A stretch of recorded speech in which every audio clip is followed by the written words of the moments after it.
श्री सद्गुरुदेव भगवान की जय। श्री सीताराम सरकार की जय। श्री राधा रमण लाल की जय। श्री गौरी शंकर महादेव की जय। सभी दर्शकों और भक्तों को कोटि कोटि प्रणाम। सबको प्रेम भरा जय जय श्री राधे, जय जय श्री सीताराम। सभी भक्तों से प्रार्थना है कि बहुत ध्यान से सुनेंगे और आपके साधन जीवन में बहुत उपयोगी हैं आज की बातें। एक एक बात पर आप चिंतन करना, निश्चित आप सफलता को प्राप्त होंगे। तो सावधान हो जाएं और बहुत ध्यान से आप सुनें। देखिए, जब हम भक्ति करते हैं, साधना करते हैं, तो हमें ये देखना चाहिए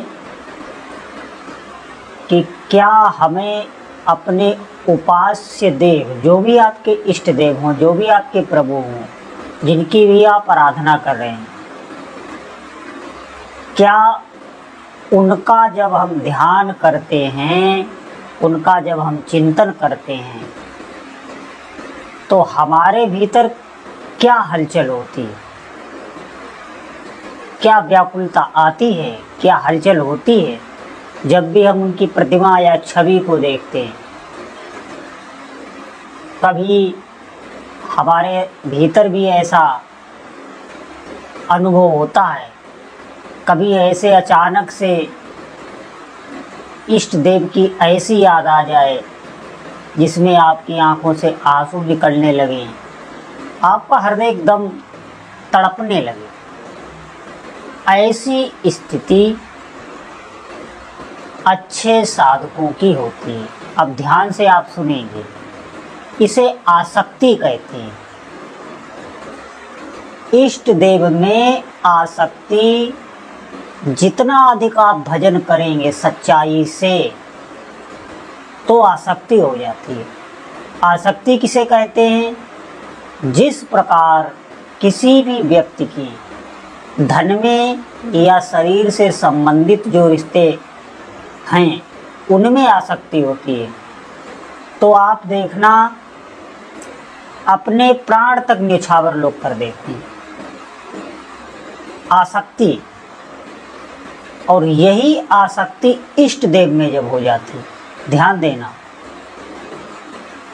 हजारों योगियों की जो साधना है वो एक आसक्त चित्त वाला जो साधक है उसकी बराबरी नहीं कर सकती।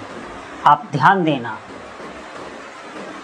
मैं आपको बता रहा हूँ श्री धाम वृंदावन, यहाँ पर एक से एक प्रभु में आसक्ति वाले भक्त हुए। आज नहीं, बहुत पुराने से, गोपियों से लेकर अभी तक, अभी वर्तमान में भी, और इससे पहले जो भक्ति काल था तब भी बड़े बड़े योगियों की जो सिद्धियां हैं वो वहाँ आके काम करना बंद कर देती हैं। क्यों?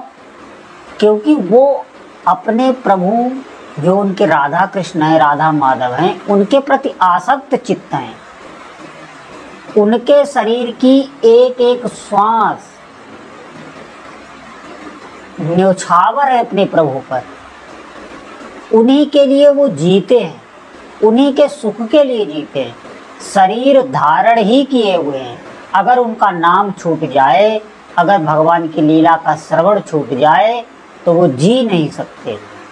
ऐसी आसक्ति रसिकों की वाणियों में लिखी है कि कितना उनका हृदय अपने प्रभु के आसक्त चित्त था।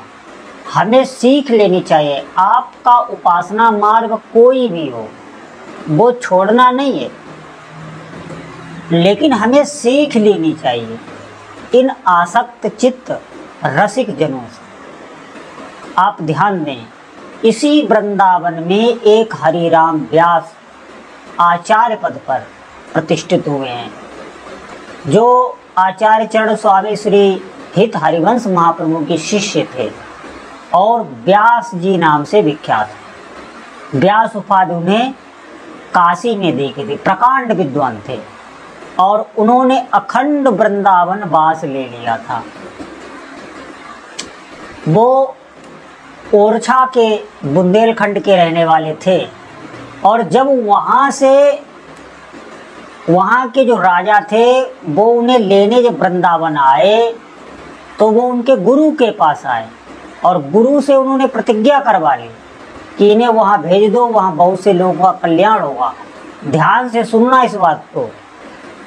तो उन्होंने जब जाना कि मुझे वृंदावन से जाना पड़ेगा, व्यास जी को जब ये बात पता हुई तो उन्होंने अपना मुंह काला कर लिया था। लताओं से लिपट लिपट कर वो रो रहे थे, बेसुध थे। पूरी रात्रि भर वो सोए ही नहीं और मुंह काला किए हुए कपड़े सब उन्होंने अपने जो भी गुदड़ी आदि पहने थे वो सब फाड़ दी। फटे कपड़े, चिथड़े पहने हुए, मुंह काला किए हुए, लताओं से लिपटे रोते हुए। जब उनकी ये दशा हित हरिवंश महाप्रभु ने देखी तो उनसे रहा ना गया। वो कहने लगे ये जाने लायक नहीं है, ये अब अपने प्रिया प्रीतम में आसक्त हो चुके हैं, इनके प्राण निछावर हो चुके हैं। ध्यान देना, ये वहाँ की माटी की, वहाँ की भूमि की ये देन होती है, आसक्त चित्त। यही हमें अपनी उपासना में करना है। आप ध्यान देना इस बात पर। इसी वृंदावन में एक हिमालय के सिद्ध योगी आए हुए थे और उन्होंने वृंदावन का, उन्हें समाधि उनकी सिद्ध थी।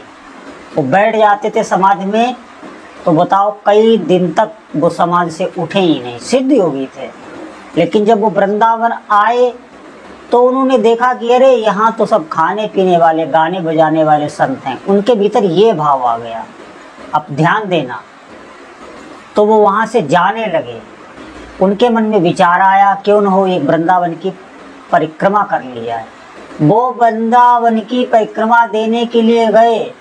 रास्ते में उन्हें एक संत मिले, ऐसे ही फक्कड़, बिल्कुल मैले कुचैले कपड़े पहने हुए, ऐसे ही परिक्रमा मार्ग पर जमीन में बैठे हुए। और वो उन संत से क्या बोले कि तू साधना तो करता है लेकिन लक्ष्मण जी को ध्यान नहीं करता, उनका ध्यान नहीं करता, उनको बाहर ही छोड़ देता है और फिर अंदर महल में भगवान सीताराम की सेवा करता है। ये बहुत बड़ी भूल हो रही तुझसे। अब आप समझो, वो अपनी समाधि में जाकर किस लीला में डूबते हैं और उनसे बहुत दूर बैठा हुआ वो संत, एक फक्कड़ संत, फकीर संत, वो उनसे उनके समाधि के भीतर के रहस्य को उन्हें बता रहा है, उनकी भूल को बता रहा है। वो योगी तुरंत ही दंडवत उन संत के पैरों में पड़ गए और कहने लगे प्रभु मुझसे बहुत बड़ी भूल हुई, जो मैंने ये सोचा यहाँ तो सब ऐसे ही संत हैं खाने पीने वाले। उन्होंने कहा, उन फक्कड़ संत ने, कि ये सिद्धों की सराय है वृंदावन, यहाँ सिद्ध भरे पड़े हैं। आप ध्यान दें इस बात पर। हमने देखा वृंदावन में जो आसक्त चित्त रसिक हैं अपने इष्ट देव के प्रति, और सारी सामर्थ्य आसक्ति से ही आती है। यही हमें अपनी उपासना में लाना होता। और जितने भी संत होते हैं ये ऐसे चित्त वाले, ये सिर्फ सामर्थ्य नाम से आती है, भगवान नाम से। वहाँ की रजकी वो पूरे अपने शरीर पर लेपन करते हैं और नाम, अहर्निश नाम जप करते हैं। जो भी आहार करते हैं वो अपनी प्रिया प्रीतम का अधरा अमृत उनको भोग लगा के ही वो पाते हैं, शरीर पोषण के लिए। ऐसे ही नियम से वो चलते हैं, थोड़े ही दिनों में वो आसक्त चित्त हो जाते अपने प्रभु के प्रति।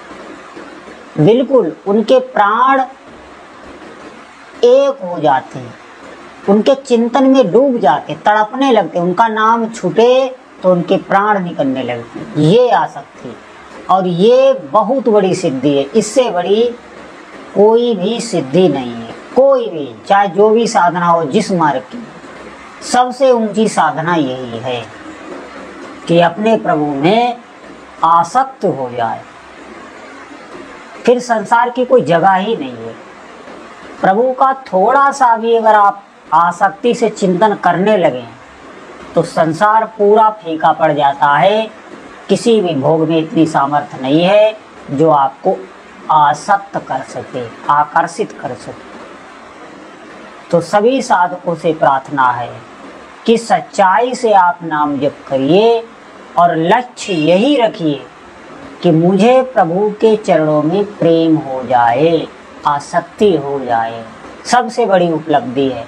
फिर आप देखिए कितना जीवन धन्य हो जाता। इसी शरीर में रहते रहते जो आपको दिव्य अनुभूतियां होंगी वो आपको किसी भी साधना से नहीं हो सकती।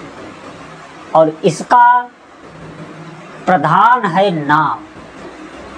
जब तक आप अधिक से अधिक नाम नहीं जपेंगे, चाव से, तीव्रता से भजन में नहीं उतरेंगे, तब तक ये स्थिति आने वाली नहीं है। तो सभी साधकों से प्रार्थना है अधिक से अधिक भगवान नाम जप करें।